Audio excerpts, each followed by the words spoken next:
Hai semua. Episod kali ni Cik Misha nak belanja you all semua satu resepi asam pedas ikan pari klepot. Nak tahu? Jom ikut Cik Misha ke dapur sekarang. Nak masak asam pedas ni, minyak kena lebih sikit ya. Minyak pun dah panas, boleh masuk bahan tumbuk seperti bawang kecil, bawang putih. Tumis bahan-bahan ni sampai kekuningan. Masuk 1 sudu teh jintan manis. Serbuk belacan 1 sudu kecil. Tumis semua bahan-bahan ni. Okey, bahan-bahan pun dah agak kekuningan. Masuklah cili kisar 2 sendok besar.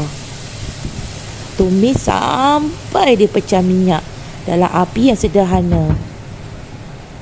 Tumis bahan-bahan ni sampai terbit minyak. Masak ni kena sabar, kena relax. Okey, masuk air lebihan kisar tadi dalam anggaran 250 ml. Pati asam jawa setengah sudu besar. Masuk serbuk perasa dan garam secukup. Kuah pun dah melegak. Masuk ikan pari. Ikan pari ni agak besar. Cik Misha potong 3. Anggarannya boleh makan untuk 2 orang. Kuah asam pedas menarik, merah menyala. Okey, jangan lupa masuk daun kesum, bunga kantan,